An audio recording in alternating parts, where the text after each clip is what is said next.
ताहाले कौन करिबा माँ? से कथा तो मु भी भाबुची एबे कौन जे करिबा? तमे चिंता करनी माँ, ए पाख बुदा भितरी कंच दादा रुहंती। तांको बयस 200 वर्ष। से ना मते बहुत भल पांती। कंच दादा किए? तांको सांगरे तोर चिन्हा केमिति हैला?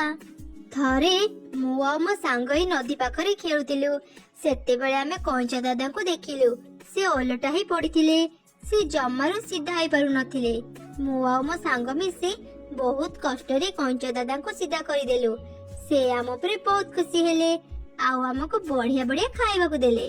से बेठारु कंच दादा को सह मोर चिन्ह परिचय। एटा तो बहुत भल कथा। हेले तू एक कथा मते आगरु काहेकि कहि नथिलु?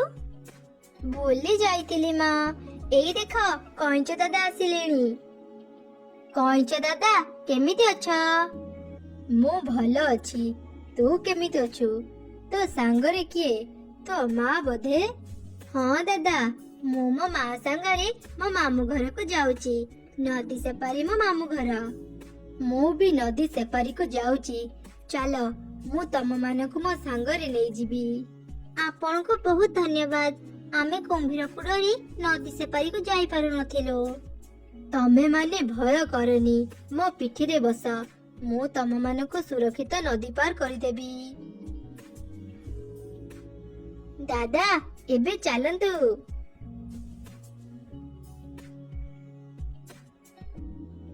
कंच दादा तुमे बहुत बढ़िया पहरुच।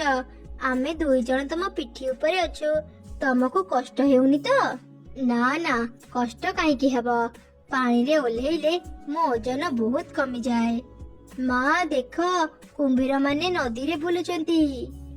अरे से माने तो आम पाखकु आसुचंती। तमे माने डरनी। मु थाउ थाउ कुंभीर माने तम पाखकु आसी पारिबेनी।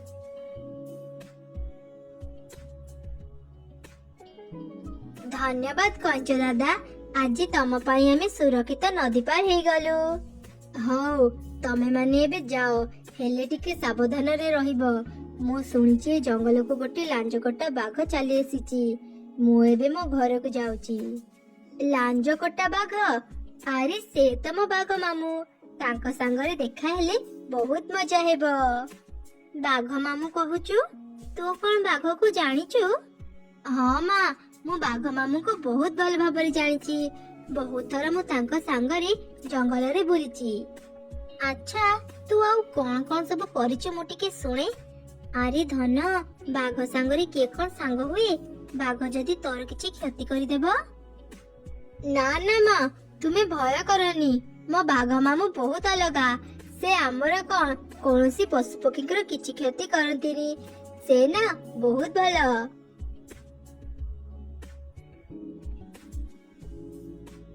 अरे आम नाती तो केते बड़ हे गलानी। हाँ, जेतिकी बड़ हेउची सेतिकी दुष्ट भी हेउची। घरे याको टिके भी पाइबनी। दिन सारा जंगल रे घुरी बुलुथिबो। कोन करिबे अजा कुह? माँ तो सबुदिन खाइबा आनिबा को चली जाए। मते घरे एकुटिया रहिबा को भल लागेनी। सेति पाई मु जंगल को जाई बुले आ बहुत मजा करे। हाँ ता तो भल कथा। हेले एठी सेमिति बुलिबुनी। किछि दिन हेबो गोटे भालू ए जंगल को आसीची। दिन सारा से जंगल रे बुले। भारी दुष्ट भालूटा। जहा को भी ता सामने रे पाए ताकू मारी खाई दिए। भालू तो जंगल भितरी रुही। ए गुंफा तो जंगल रे शेष मुंडरी। से एठाकू कोन पे आसुची? आम गुंफा पछपटे गोटे बड़ आंब गछ अछि। से आंब गछरे मौमाछी माने बसा बांधिचंती। सेई मौ खाइबा पाई ही भालू एपड़े आसे। आमे भयरे घर बाहरु नाही। भालू तो भालू, एबे सुनिचु ए जंगल को गोटे लांजकटा बाघ भी चली आसिलानी। से लांजकटा बाघ को मु भल भाबरे जानिची। से बहुत भलो। से काहारी किछि क्षति करेनी। से भलो कि खराब आमे जानिनु। किंतु तू एकुटिया बाहर को जिबुनी। चलो एबे घर भीतर को चलो। राति रे खाई सारी समस्ते सोइबा परे मेंढा छुआटी उठी एकुटिया बाहर को चली गला। मु जंगल भीतर को तो चली आसिली। ए रातिर अंधार को देखिले मते भारी डर लागुची। के जानी ମୁଁ ବାଘ ମାମୁଁକୁ ପାଇବି କି ନାହିଁ। ସେ ଦୁଷ୍ଟ ଭାଲୁ ଏଠାକୁ ଚାଲି ଆସିବନି ତ? ଚାଲ ଚାଲ ଶୀଘ୍ର ମୁଁ ବାଘ ମାମୁଁକୁ ଖୋଜିବି। ସେ ଗଛ ତଳେ କିଏ ଗୋଟେ ଶୋଇଛି ନା କଣ? ଆରେ ଏଇଟା ତ ଗୋଟେ ବାଘ। ଇଏ ମୋ ବାଘ ମାମୁଁ ନା ଅନ୍ୟ କେହି ବାଘ? ଚାଲ ମୁଁ ଆଗ ୟାର ଲାଞ୍ଜ ଦେଖିବି। ଆରେ ୟା ଲାଞ୍ଜ ତ କଟି ଯାଇଛି, ମାନେ ଇଏ ମୋ ବାଘ ମାମୁଁ। ବାଘ ମାମୁଁ ଶୋଇଛ କି? କିଏ ମତେ ବାଘ ମାମୁଁ ଡାକୁଛି? ଲାଗୁଛି ମୁଁ ସ୍ୱପ୍ନ ଦେଖୁଛି। ଆରେ ବାଘ ମାମୁଁ ତମେ ସ୍ୱପ୍ନ ଦେଖୁନ, ଟିକେ ଚାହଁ, ମୁଁ ତମ ଭଣଜା। ଆରେ ଭଣଜା ତୁ ଏଠି ଏତେ ରାତିରେ ଏଇ ଜଙ୍ଗଲରେ ତୁ କଣ କରୁଛୁ? ବାଘ ମାମୁଁ ଏ ଜଙ୍ଗଲରେ ମୋ ମାମୁଁ ଘର।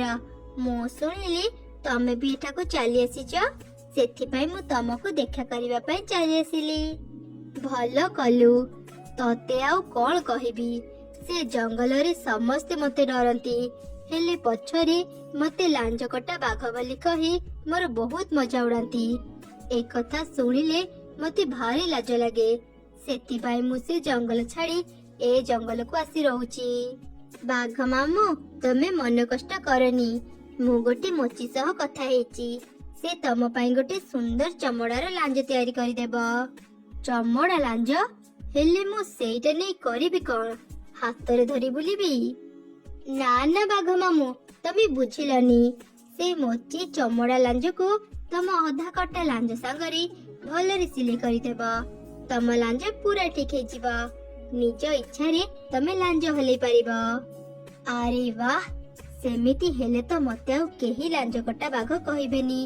ସତରେ ଭଣଜା ତୋର କେତେ ବୁଦ୍ଧି। ଇଚ୍ଛା ହେଉଛି ତତେ ଏବେ ଖାଇଦେବି। ବାଘ ମାମୁଁ ଇଏ କଣ କହୁଛ?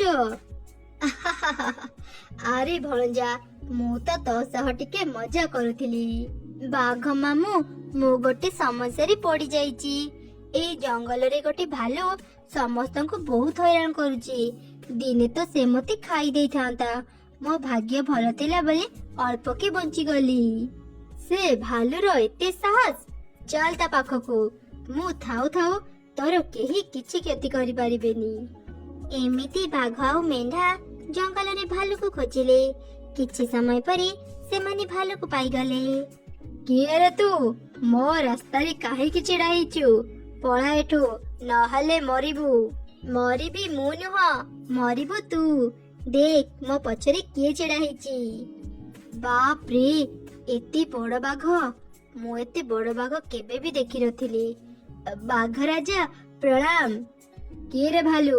ମୁଁ ଶୁଣିଲି ତୁ ଏଠି ସମସ୍ତଙ୍କୁ ବହୁତ ହଇରାଣ କରୁଛୁ। ବାଘ ରାଜା ଆପଣ ଏଠି ଅଛନ୍ତି ବୋଲି ମୁଁ ଜାଣିନଥିଲି। ମତେ କ୍ଷମା କରିଦିଅନ୍ତୁ, ମୁଁ ଏବେ ହିଁ ଏ ଜଙ୍ଗଲ ଛାଡି ଚାଲି ଯାଉଛି। ଠିକ ଅଛି, ମୁଁ ତତେ ଆଜି ଛାଡି ଦଉଛି। ତୁ ଏଠାକୁ ଆଉ କେବେ ବି ଆସିବୁନି। ହଁ ହଁ ବାଘ ରାଜା, ମୁଁ ଏବେ ହିଁ ଚାଲି ଯାଉଛି। ସାବାସ ବାଘ ମାମୁଁ, ଚାଲ ଏବେ ମୋ ଘରକୁ ଚାଲ। ଆଜି ତମ ପାଇଁ ଭାଲୁ ଏ ଜଙ୍ଗଲ ଛାଡି ଚାଲିଗଲା। ତାପରେ ବାଘ ଆଉ ମେଣ୍ଢା ଛୁଆ ତାଙ୍କ ଘରକୁ ଗଲେ। ସେଥିପାଇଁ ସମସ୍ତେ ମେଣ୍ଢା ଛୁଆକୁ ଖୋଜୁଥିଲେ। ମେଣ୍ଢା ଛୁଆ ସମସ୍ତଙ୍କୁ ସବୁ ଘଟଣା ଜଣେଇଲା।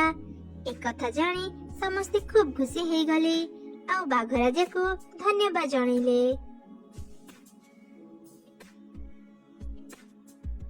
ଥରେ ଗୋଟେ ଜଙ୍ଗଲରେ ଏକ ମା ମେଣ୍ଢା ତାର 2 ଛୁଆଙ୍କୁ ଧରି ପାଖ ଜଙ୍ଗଲକୁ ଯାଉଥିଲା।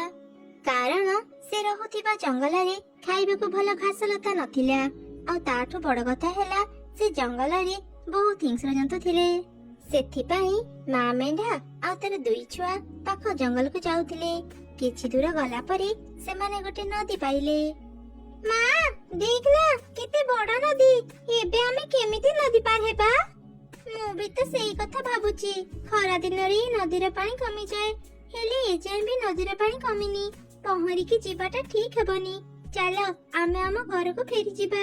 ମା ଆମେ ତ ଭଲ ଭାବରେ ପହଁରି ଜାଣିଛୁ। ଏଇ ଜଙ୍ଗଲରେ ରହିବାକୁ ଆଉ ଭଲ ଲାଗୁନି। ଚାଲ ମା ଆମେ ନଦୀ ସେପାରି ଜଙ୍ଗଲକୁ ଯିବା। ଆଚ୍ଛା ଆଚ୍ଛା ଠିକ ଅଛି।